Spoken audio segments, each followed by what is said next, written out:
Chante avec nous, Joseph, l'amour du Seigneur.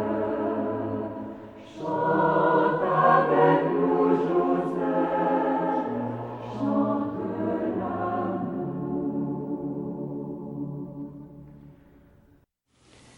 Chante avec nous, Joseph, l'amour du Seigneur. Quel bonheur de commencer ensemble aujourd'hui la neuvaine à Saint-Joseph. C'est l'année de Saint-Joseph. Et partout dans le monde où il y a une église, il va y avoir de la prière à Saint-Joseph. Partout, parce que Saint-Joseph est aimé de tout le monde. Et pourquoi il est aimé? On va le voir au cours des prochains jours, au cours de notre neuvaine, parce que j'ai pensé cette année prendre le message lumière pour approfondir un peu ce beau visage de Saint Joseph. Beau en son cœur, bon en ses gestes, celui qui veille sans cesse sur nous, comme il a veillé sur son Fils Jésus et sur la Vierge Marie. Et je vais prendre le document, la lettre apostolique que notre pape François a écrit et qu'il nous a donné. Si ma mémoire est bonne, c'est le 8, oui, c'est bien ça. Il l'a donné le 8 décembre de l'année passée, en la fête de l'Immaculée. Il a écrit cette lettre qui s'appelle « Avec un cœur de père ». Et tu te souviens comment pendant notre temps d'entrée en carême, comment le visage du Père a été important. Alors on va continuer d'approfondir en quelque sorte, sans directement en parler, le visage du Père qui se manifeste à travers Saint Joseph. Tu t'imagines comment Dieu a créé Saint Joseph pour qu'il soit le plus proche possible de son cœur de père pour le donner en papa à son beau Jésus. Alors, nous avons le chant, je vais vous partager la première partie de cette lettre et ensuite on ira du côté de la chapelle pour prier ensemble Saint Joseph. Saint Joseph, les 4 évangélistes en parlent. On est porté à dire qu'on sait très peu de lui. On sait beaucoup finalement de lui, mais on n'a pas de paroles spécifiques de Saint Joseph. Mais tu sais, en hébreu, dire et agir, c'est la même chose. Et Saint Joseph a été un homme d'action aussi, mais dans un silence très profond. Alors peut-être déjà là qu'il y a une piste de conversion, une piste de grâce pour ce temps de neuvaine. Et qu'est-ce qu'on sait de lui exactement par l'Évangile? On sait que c'était un humble charpentier, qu'il était promis en mariage à la Vierge Marie, qu'il était un homme juste, un homme vraiment ajusté à la loi de Dieu, mais non pas un ajustement extérieur rigide et légaliste, je dirais, mais un ajustement de cœur. Et c'est dans ce sens-là qu'il va, quand il va savoir que la Vierge Marie est enceinte, c'est dans ce sens-là qu'il va vouloir la répudier en secret. Il ne se sentira pas digne de la Vierge Marie à ce moment-là. Et il connaît aussi la loi. Mais ce n'est pas une rigidité chez Saint Joseph, mais un amour encore plus grand. Et il est toujours prêt à accomplir la volonté de Dieu. Et un des grands signes de son accomplissement, c'est sa disponibilité de jour et de nuit, je dirais.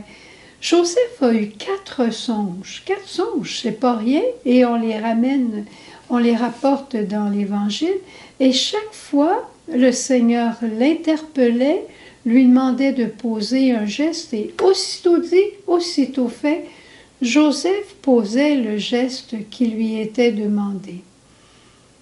C'est dans ce sens-là aussi qu'il est patron des cheminements spirituels, je dirais.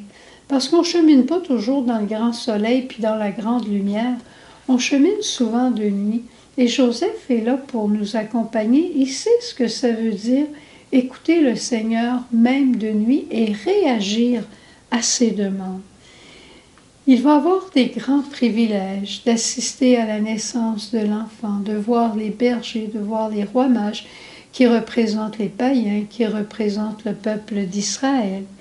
Il va avoir le courage d'assumer la paternité légale de Jésus. C'est lui qui va donner le nom à Jésus. Et dans les peuples antiques, quand on donne le nom à quelqu'un, on obtient l'appartenance. Et il va savoir ce que ça veut dire aussi que d'être un étranger, que d'aller dans un autre pays. Il va aussi être là à la présentation de Jésus au temple et il va connaître à ce moment-là tout ce que Jésus va apporter, comment il va être le sauveur et comment Marie aura à souffrir.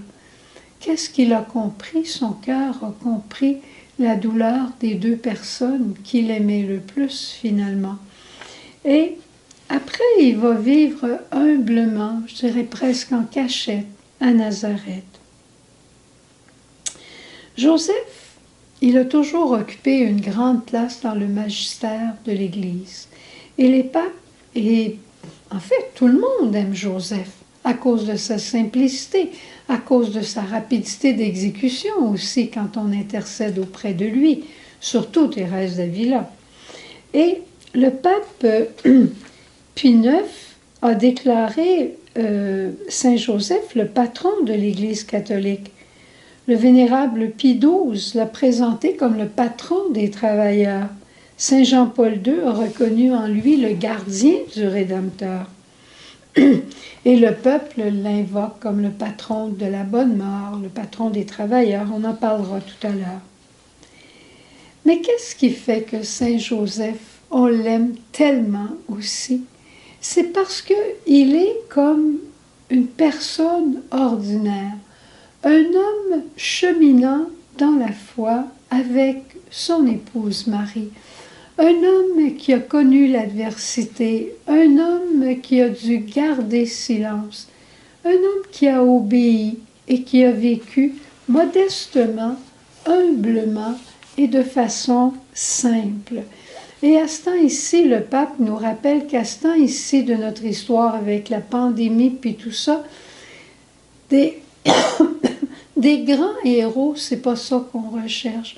On recherche les gens, comme il les appelle, de deuxième ligne. Ces gens effacés, ces gens qui ont aidé à leurs frères. C'est dans cette lignée-là que se situe Saint Joseph. Alors, on a besoin de quelqu'un comme lui vers qui on peut porter notre regard et savoir qu'il nous comprend. Si on est immigré, savoir que Saint Joseph a vécu ça. Si on a des doutes, si on a des questionnements au niveau de notre foi, savoir que Joseph a vécu ça. Si on est en recherche de travail pour gagner notre vie, Saint Joseph a connu ça, tu peux t'imaginer quand il était en Égypte. Puis, en fait, tout ce que l'on vit, Saint Joseph a vécu aussi comme nous. Alors, si tu veux, on va s'en aller à la chapelle et je te supplie, viens avec moi. Viens avec nous de la famille, parce qu'une neuvaine, ce n'est pas seulement d'avoir un petit enseignement, mais une neuvaine, c'est prendre du temps pour prier aussi ensemble. Et le frère André disait à un moment donné de Saint Joseph, « Ayez confiance en lui, il va vous obtenir ce dont vous avez besoin, ce que vous lui demandez. » Mais il dit, c'est drôle, les gens demandent beaucoup de choses, mais c'est très rare qu'ils demandent l'humilité. Alors, si tu n'en as pas besoin, demande-le pour moi. On en a tous besoin de l'humilité et peut-être d'une autre intention bien particulière. Alors, sans plus, on s'en va à la chapelle prier Joseph.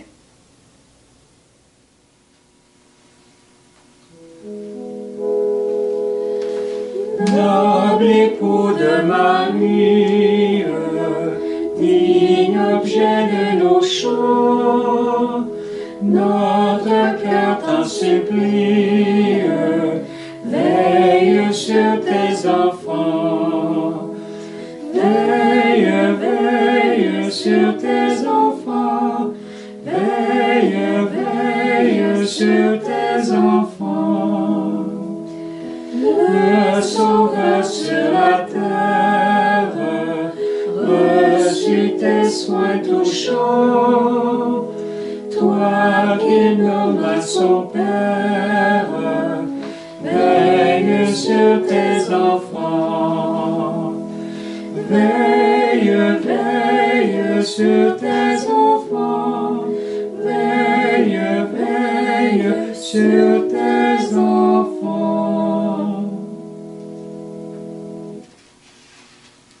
Et Saint Joseph, parce que tu veilles sur nous, que ton regard est tourné vers nous, où que nous soyons, nous venons te présenter tous les malades, tous les mourants, toutes les vierges, toutes les familles, tous les travailleurs et ceux qui sont en recherche de travail.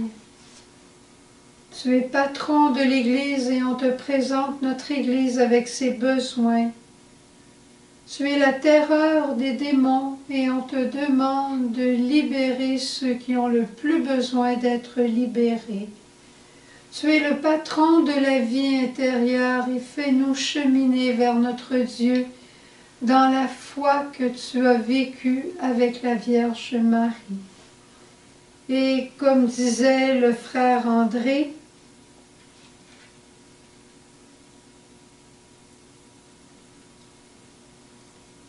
c'est étonnant, on me demande souvent des guérisons, mais rarement l'humilité, l'esprit de foi. C'est pourtant si important. Alors on rajoute l'humilité et l'esprit de foi. Et comme grande intention, je dirais mondiale, on te demande de la maîtrise de cette pandémie, l'arrêt de cette pandémie. Et on te prie aussi pour tous ceux qui ont souffert beaucoup pendant la pandémie. Sois leur consolation. Joseph, en compagnie de Jésus et Marie, tu as connu la faim, l'insécurité et la maladie. Ton cœur s'est tourné vers Dieu pour lui présenter tes besoins et ceux de ta famille. Dans la foi, tu as reconnu la réponse du Père dans le déroulement des événements. Assiste-nous aujourd'hui dans la présentation de toutes nos intentions et nos intentions personnelles. Joseph, aide-nous à reconnaître la volonté de Dieu, afin que s'ouvrent nos mains pour l'accueillir. Dans sa prévenance, Dieu Père comble sa création, de sa vie et de son amour. Ouvre nos yeux aux merveilles qu'il accomplit sans cesse.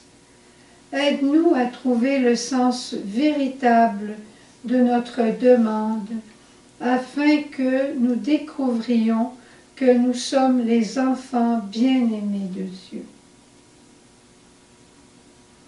Et ensemble, nous voulons prier le Souvenez-vous. Souvenez-vous, ô très chaste époux de Marie, mon aimable protecteur, Saint Joseph, que l'on n'a jamais entendu dire que quelqu'un ait sollicité votre protection et imploré votre secours sans avoir été consolé. Je viens avec confiance me présenter devant vous et me recommander à vous avec ferveur. Ne rejetez pas mes prières, Père nourricier du Rédempteur, mais écoutez-les avec bonté et daignez les exaucer. Amen.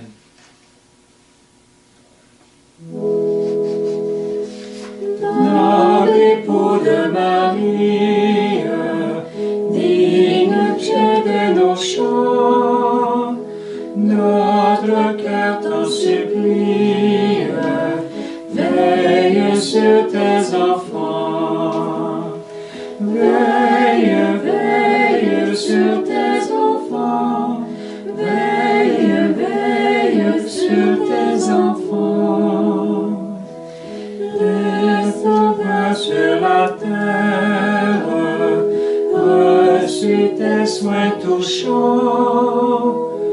Toi qui nommes à son Père,